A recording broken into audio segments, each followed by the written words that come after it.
What's good, meaningful movers? Welcome back to Move With Meaning, the podcast, where actions have meaning, words have meaning, and we open up the conversations to discover what's your next move. I'm your host, Krystal. In today's episode, we're going to talk about breaking down, but not in the typical context that we know of. You know how we do it here. We need to set that theme, so let's go ahead and do that. The word of the day is dismantle. I think we tend to see healing as recovering what we started out as before the offense occurred. That's probably the rub. We will evolve to handle the environment that this offense has created, and then we would love to go back to how things were before. Sometimes we can't do that, and things need to be taken apart and rebuilt anew. Well, that's enough of me talking. How about we introduce our guest? And there's no one better to do that than himself, Logan. Why don't you give the people a bit of background about yourself and what you are going to share with us today? Krystal, I so appreciate being able to dive in with you. It's exciting. I'm no longer in bondage to sexual addiction, and I am going on rooftops to shout from those rooftops about sexual addiction awareness, about recovery, what it looked like, what it took, and the fact that healing is available. And I introduce myself that way because it's like I could share, okay, I'm up here in beautiful Alaska and I'm married to my beautiful wife, Carrie, and we've got 4 incredible little boys and we've got our dogs. And frankly, none of that stuff would even be here, let alone none of that stuff would matter if it weren't for God placing me on this path of recovery. Because, I mean, I had a beautiful life as far as on paper, material wise, I had a beautiful life. I was completely trapped in this cave of addiction and did not think that I could have a way out of that life. That is a great premise. But you know what? It all starts with the backstory. Everything starts somewhere, right? And everything that what is the term? Everything that glitters isn't gold, right? Right. So tell me a little bit about your childhood. Just a little bit. Sure.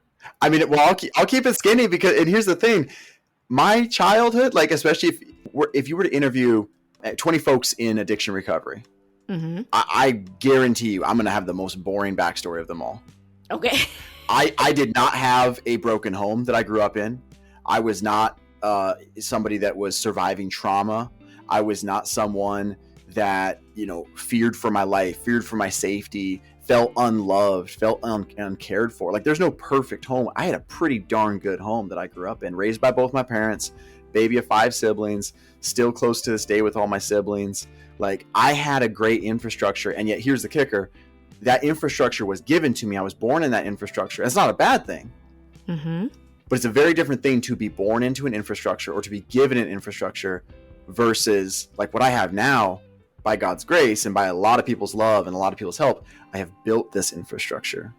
Mm. So the infrastructure that I have now over 8+ years of recovery is something that has been built brick by brick. I know where I've come from and I know what it's taken to build this, because the best infrastructure in the world, I'm not saying I had that, I had a pretty darn good one, but that wasn't enough to keep me from chasing after things and going into addiction because I was still going to make my choices, right? Yeah. Not only that, you give the appreciation back almost to your parents of what it took to create that environment for you.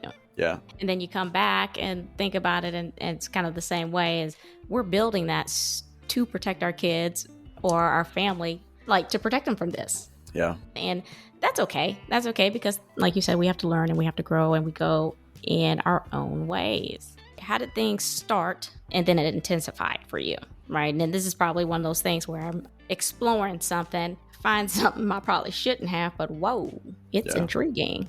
Even though I had this great infrastructure and also we're pretty sheltered upbringing, relatively speaking.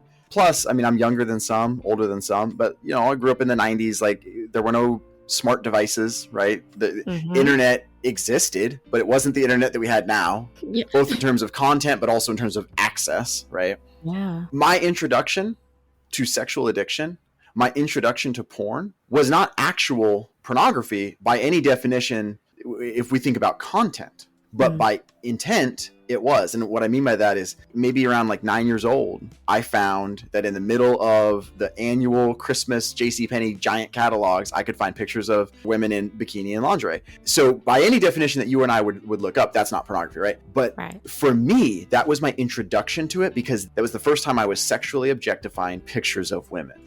So the content wasn't porn, but me treating it was almost like pornography. My intent was almost like pornography. And so that was the start, just the beginning stages of my slide into this sexual addiction. Then I'm looking at still photos of naked women. And then, before too long, as a young teenager, discover masturbation. And now I'm looking at hardcore sexual videos. That continued through my teen years. And during that whole time, I've never been shy as a person. Like, you would describe me as a shy person, but I was very shy around girls. I always was insecure, felt like girls wouldn't like me, felt like I was ugly. And so I was always afraid of rejection, and I would not put myself out there talking to girls. A lot of this was very internal. I mean, literally, other than the actual viewing of pornography and the masturbation, it was basically all this internal thing, all my thoughts and everything. And so I didn't even realize some of the things that I was setting up, some of the seeds that I was planting and watering. Because what porn does, and what it did for me, is I'm training myself to chase after new and different, and I can have what I want when I want.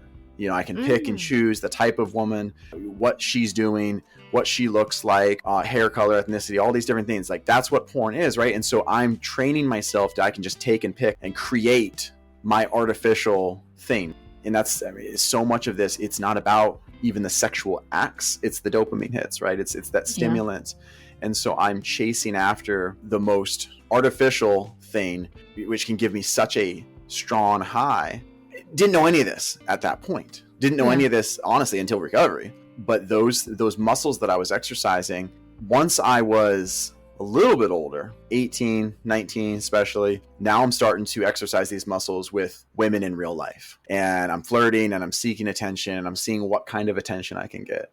I call it going fishing. I'm going to go fish and I'm going to see what I can get. And so I basically would seek after and chase and take what I could get from every woman in my path. If I could get physical sexual contact, I would take that. That would be the ultimate culmination. But, most times it wouldn't necessarily lead to that, but I would take what I get. Sexual texting, phone call, anything that I could get at all. But once I realized, like, I've capped out, is how I would think about it. Like, okay, this lady, like, she's going to flirt with me a little bit, but she's not willing to go in. Okay, then I'm going to move on to somebody else. And I'm just going to stop even interacting with that person, because that's not feeding me. Because what I was doing, I was training myself to be a predator. That's absolutely what I was doing. You were hitting it. I was like, I'm gonna let him finish for a second, because when the moment that you were like saying how you were setting yourself up, that it wasn't about the sexual gratification, I was like, to me, it's like power and control. Yep. Right. It's like being able to control the outcome. Okay, well, this is my artificial security that I can create. It's like this fantasy, right? Yep. Sex is such a difficult conversation for me to have. Just with my friends, lately it's been okay. Like, lately it's fine. I remember growing up at a young age and then being introduced to that too. And I remember looking at it and I'm like, I am not enjoying this. I felt weird that other people were and I wasn't. When I was like dating my husband, and I was like, I don't like all that extra stuff. And he was like, why? I was like, well, I think I personally don't get a rise out of watching other people do what I would want to do. Right. It wasn't a thing for me. Because that's how it works in my head. Now, for other people, is completely different. But the last thing I want to do is whatever they're doing on there, I would tell them, I do not do that over here. Like, don't come back here thinking that that's going to happen. Right. That's how it worked in my head. How was it working in your head? Was it just the way you explained it? When it comes to porn specifically? Yes. It fed different things at different times, I guess is one way to put it. Mm-hmm.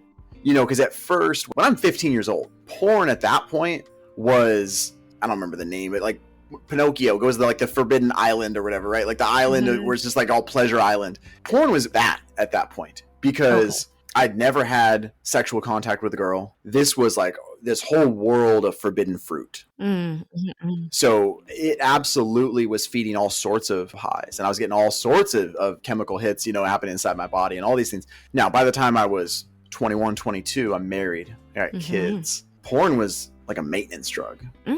I wasn't chasing after porn. I was chasing after affairs. And if I couldn't get an affair, I'll hire a prostitute. If that's inconvenient, If I can't afford a prostitute, I'll look at porn. All of this is bad. All of this was but you talk about the lows. I mean, that's where some of my low points were, right? It's like I had this hierarchy of drugs, except instead of substances, it was affairs, flirting, prostitutes, porn, phone sex, just this whole world. And of course, all of this a double life. And most of this, Krystal, is as I'm married, as I've got babies at home. Mm-hmm. So when you met your wife, she was completely different than these other women. Agree? Yeah. And I mean, I think it's relevant. I didn't have a long history of dating women. I mean, we were 19. I had some girlfriends, but it was like very, very immature, very short-lived things. I had never cared about a girl. I had never had a relationship like I had with Carrie. Gotcha. A light in the darkness. That's all I'm saying.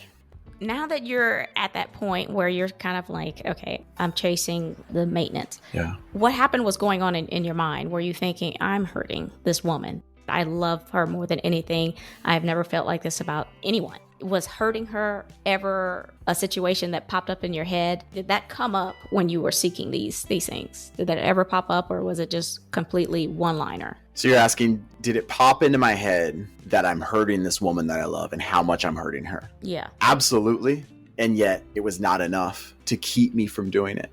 The self-hatred and the despair and the shame that I felt, it was different before we got married and I was cheating on her versus after, especially once we started having kids. Like before we got married, I had cheated on her with other women. I'd been looking at porn off and on. And I felt shame. I felt some self-hatred, but not nearly to the level of once we're married and we're living together and I'm still doing this stuff. And in fact, it's only ramping up. And then once we started having kids, which was not long after, we had our oldest Elijah 11 months after I got married. So now as I've got a kid too, and then more kids on the way, then the self-hatred and all, it was just exponentially worse. But I'll give you an example from when we were dating. Yeah. I'm not going to get explicit, but I mean, I want to share just a glimpse of what that darkness looked like. And this is relevant, I think, to this story. So, I mean, I shared my background, right? No perfect home, but I had a darn good one. Carrie grew up in the opposite infrastructure.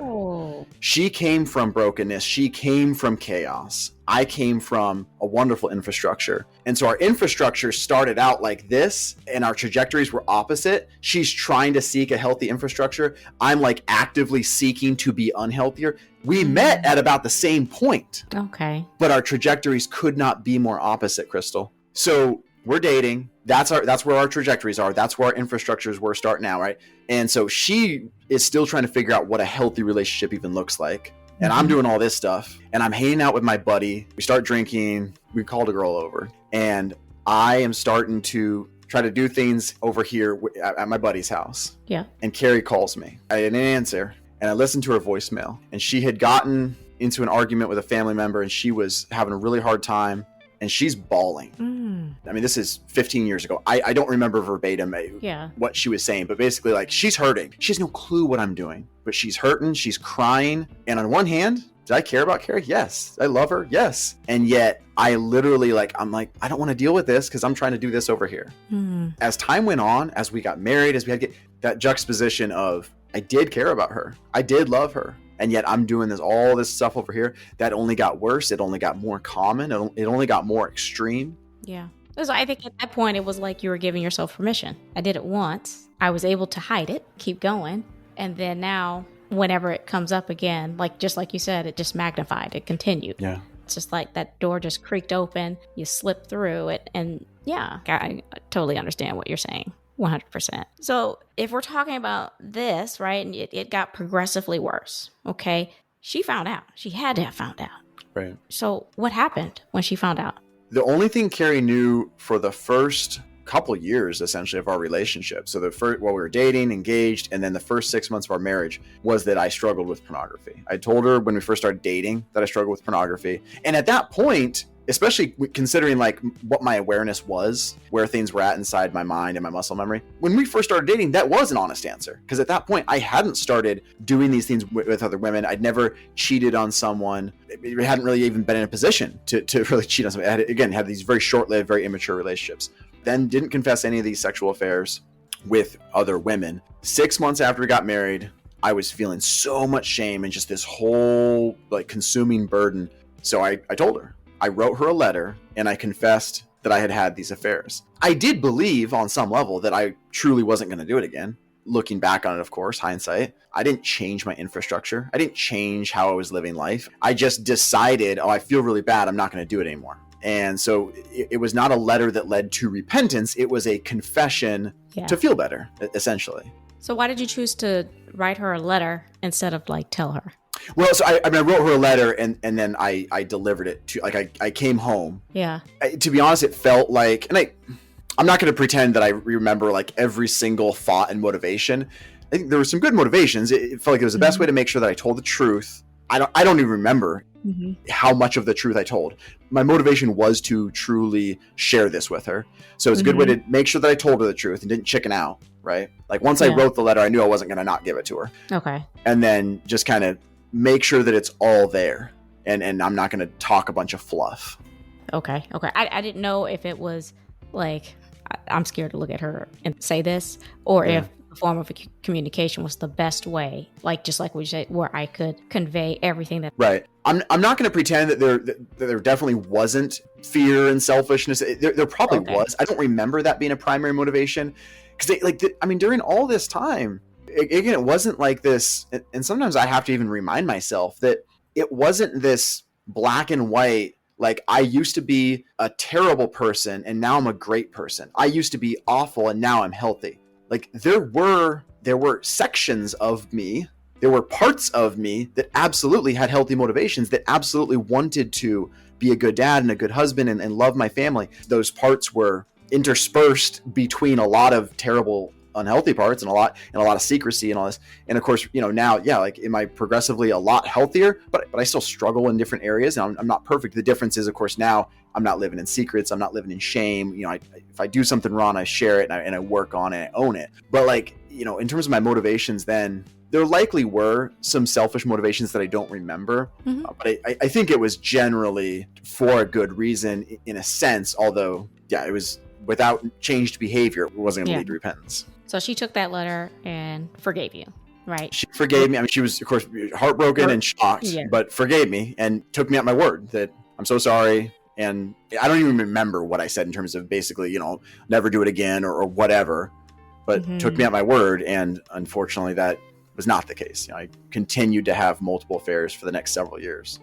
What was the point where you're like, okay, I need to stop, right? Or what changed? What was the climactic point for you where I need to take some steps? It was all about pain. I needed to experience pain, and I'm going to lose my family. Well, and I mean, there was pain the entire time. There was self-hatred the entire time. There was hopelessness the entire time. All of that was painful, but I felt hopeless. I felt like I'm trapped, even in the worst of my worst times, in the darkest, most unhealthy parts of my life.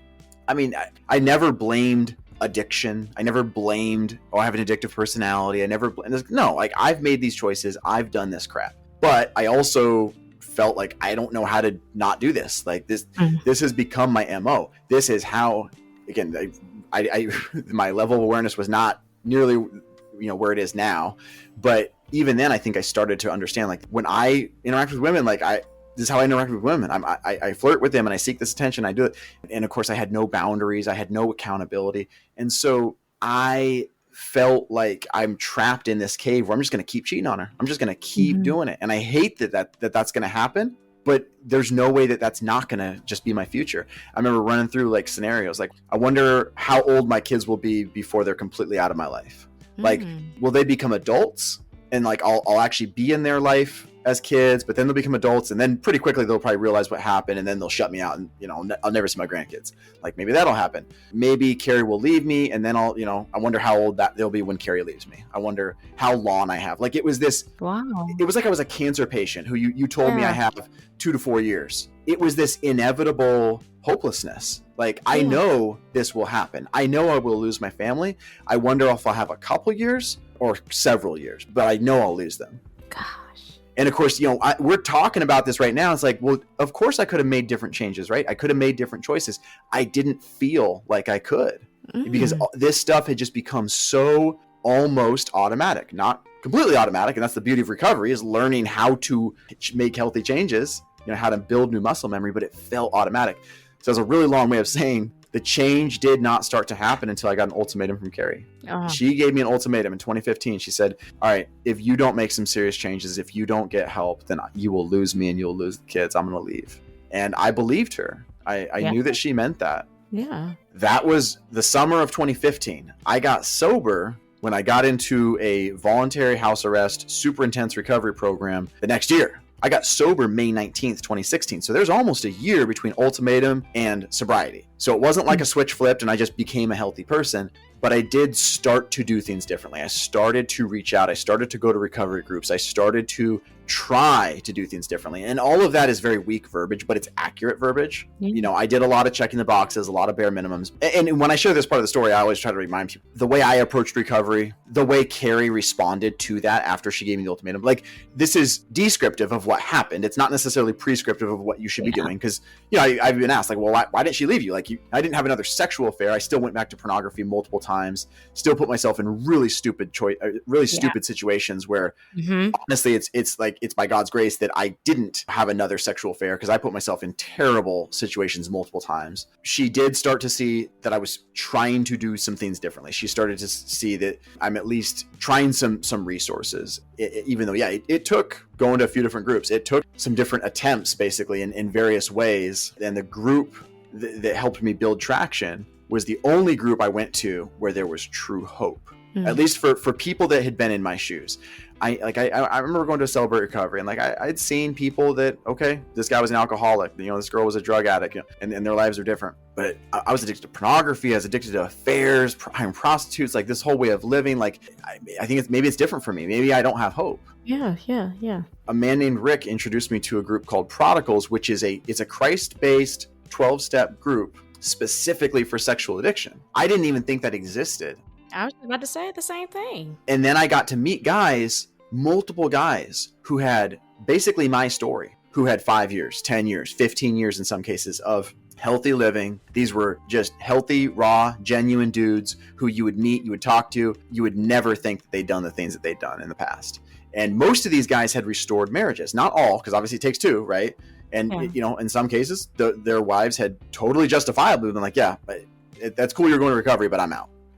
And so most of these marriages had been restored. A lot of guys' lives had been restored and completely transformed. That gave me hope. And that was March of 2016 that I first attended that group. And then Rick, the man who introduced me to the group, he started mentoring me May of 2016. That was a 2-year voluntary house arrest program. It's been a non-linear journey, but it's been an incredible journey of healing, not just from sexual addiction, although that was, why I got in, but healing as a person, completely ripping apart how I did life, how I interacted with the world around me, and rebuilding brick by brick a new infrastructure, a new life. I like that. I remember when we were talking earlier, you were like, you have to understand, God had to seriously break down our marriage and rebuild it to something completely different for this to work. I think that was like the most powerful thing that you were saying to me at that moment, because I was like, what? Because it's hard to come back to what it was before because we're different. Yeah. The idea of returning to a place of trust. I understand when people talk like that, I understand what they mean. I understand why they're saying it. I was like, man, I am so thankful that we didn't return to center, that we didn't do, go back to, it's like, no.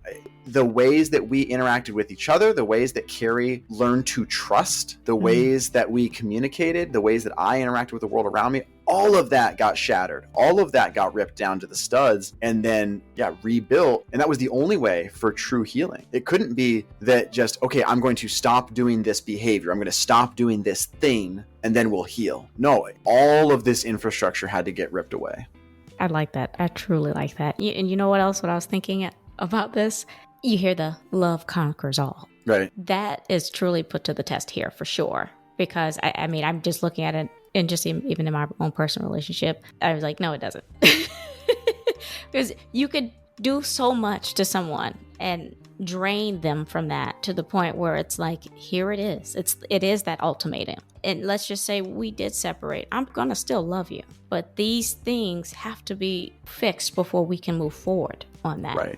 Right. And so I applaud you for just really, truly going through that process, getting help. Not only did you seek out sex recovery, but you did it Christ-based because it helped seal the deal. Yeah. And for anybody, even if they're not looking for it, look for something in a way that supports your belief structure, that relates to you because you want it to stick. So Yep. I really appreciate you on that one. Yes, Yeah. You were going to say something. What you going to say? No, I mean, what you just hit on it, because I mean, and I say this all the time. If anyone, follows me on Instagram, they've heard me say this, but it's sobriety for me and for a lot of people. That was the initial motivation. And that's fine because my motivation is almost never going to be pure from the get go. I'm going to get in for a selfish motivation. I don't want to lose my family. I don't want to lose my job. I want to stop drinking. I want to stop cheating, whatever. Sobriety is a terrible finish line though. If sobriety is the finish line, that's essentially a hopeless way to live. I mean, the term dry drunk, if anyone's ever heard that, it's like, okay, I don't drink anymore, but I still don't know how to respond to triggers in life. I still don't know how to respond to stress in life. I still don't know how to respond to my kids without yelling and without escaping and the same thing would apply here if all I was doing was working on no longer looking at porn and no longer having affairs, but I'm still responding negatively. I'm still escaping. I'm still isolating, withdrawing. That's not a healthy way to live. And in some cases, that could almost be more destructive because there might be pressure put on my wife to be like, well, at least he's not cheating on you anymore. It's like, yeah, but he's not healthy. Yeah. If I'm not becoming a healthy person, then I'm still going to be emotionally abusive. I'm still going to be this distant person, right? And so going through the recovery process that I have been blessed to go through where, we use the iceberg principle, right? The tip of the iceberg is hiring prostitutes, having affairs, masturbation and pornography, all of that stuff. But underneath that iceberg is my anger and my power and control issues, my fears and my insecurities and all these things. If all I do is chip away at the top of that iceberg and there's still this giant iceberg living, well, number one, there's still that giant iceberg. And if I chip away all the ice up top, it's just going to boop. And now there's a new tip, right? And now there's new behaviors that's going to be there. Yeah. That's profound.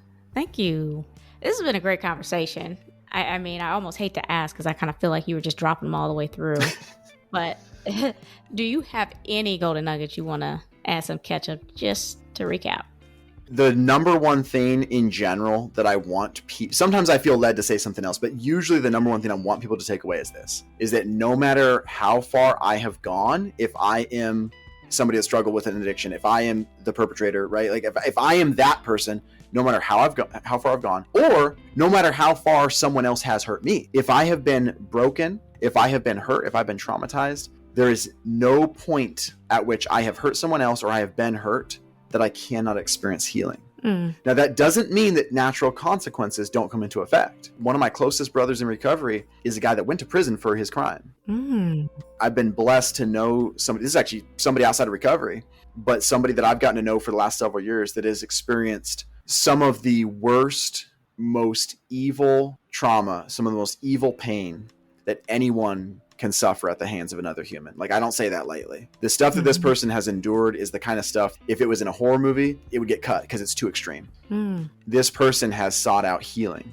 And I've been so thankful to watch them start to seek out that healing, because that person could choose to say, hey, I'm a victim. I didn't cause this. I didn't choose to grow up in this lifestyle. I didn't choose to have this person do this to me. And that's accurate. They didn't choose it. But this person can stay a scarred victim, or this person can seek out healing so that they don't go through the rest of their life as a broken victim forever. So there's no point that I cannot seek healing, no matter how far it's gotten. Look at that. Thank you. You said that with such convictions. I think it's going to get a round of applause in these cars. That's the episode today. I do think this is the first time we've had a sex addiction story on here, but I don't think it will be the last. I do think it is so interesting how we all find different ways of trying to meet our needs, ignore our insecurities, or fill a void. Even when we make the conscious decision to safeguard our loved ones, knowing that we do so with good intentions, we still end up hurting them. And before you know it, you are on the deep end of the pool, treading water with exhaustion looking you straight in the eye. I think That's the point. A lot of the time, not all, but who asks for a life jacket when they don't feel they are in imminent danger? That's why I appreciate Logan for sharing his personal story, his road to recovery, and discovering what good and new looks like. Even if you have a similar addiction or struggle and can relate to the process of breaking promises and hearts, I want to hear how you managed to rebuild your relationship. I love it all, and so will someone else. Before I let you go, Logan, why don't you go ahead and remind people who you are, where they can find your resources, or reach out to you? Yeah, it's going to be pretty much all the same response, which is if you want to hear more from my end, if any of this has been insightful, if you want to get in contact with me, Instagram is the best way. No longer in bondage. And there's periods in between the words, no longer in bondage. And of course, my name, Logan Hufford. Give me a follow and shoot me a message if you have any questions. All right. I'll make sure to include all of Logan's resources and connections in the episode description, as well as on my website's resources page, movingwithmeaning.com. Make sure you guys subscribe to the show, Moving with Meaning, the podcast, and tap that alert bell so you know when these episodes drop. I am on Apple Podcasts, Amazon Music, Spotify, and YouTube Music. Please share, like, repost, and follow. Tag someone. We are creating a community here. Quick housekeeping before you go. Follow me on Instagram at movingwithmeaning82. Also connect with me on LinkedIn. I do dabble in TikTok at Krystal B. Clark. My YouTube channel is up. Kindly run over there and have a look or two. Links are in the episode. Alrighty. I'm Krystal on Moving with Meaning, the podcast, reminding you to take it one step at a time. All moves have meaning. Check y'all later.